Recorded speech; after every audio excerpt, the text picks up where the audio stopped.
ராமராமா ஸ்திரவாசரா சனிக்கிழமை டிசம்பர் 27ஆம் தேதி விஸ்வாவசு வருடம் மார்கழி மாசம் 12ஆம் தேதி சுக்லபக்ஷம் சப்தமி திதி காலை 8:53 வரை, பின்பு அஷ்டமி திதி.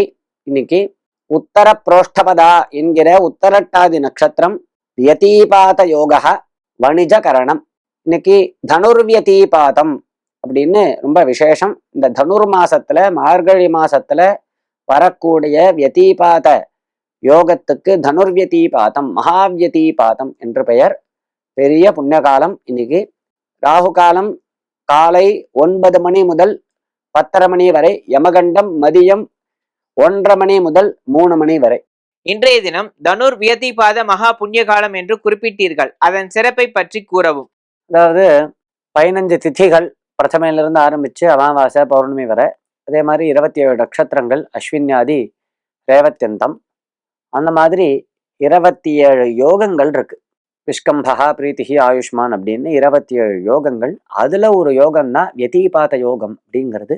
இது ரொம்ப ஒரு உயர்வான யோகம், இருக்கக்கூடிய யோகங்களுக்குள்ளேயே உயர்வான யோகம் இது.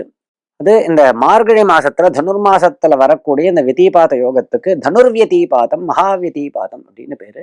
இன்றைய தினம் அந்த வியதீபாத தேவதைய பூஜை பண்ணி வியதீபாத விரதத்தை அனுஷ்டிக்கிறது அப்படின்னு ஒரு முறை உள்ளது.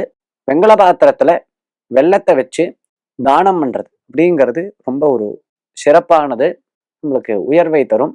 இந்த நாள்ல நாம் பண்ணக்கூடியதான தானங்கள் எல்லாமே அதிகமான பலன் நம்மளுக்கு கொடுக்கும். இது ஒரு பெரிய புண்ணிய காலம், மகா புண்ணிய காலம். அதாவது நாம் பண்ணக்கூடிய ஸ்நானங்கள், புண்ணிய நதியில போய் குடிக்கிறது, நல்ல தானங்கள் பண்றது, மந்திர ஜபங்கள் பண்றது, மற்றும் இன்றைய தினம் வியதீபாத ஸ்ராத்தம் பண்ணணும். அதாவது பிதர்களுக்கு தர்ப்பணம் பண்ணணும். அப்பா இல்லாதவாள்லாம் அவளுடைய முன்னோர்களுக்கு தர்ப்பணம் செய்ய வேண்டும். அப்பேற்பட்ட உயர்வான நாள் தான் இந்த வியதீபாத நாள் அப்படிங்கிற. ராமராம்.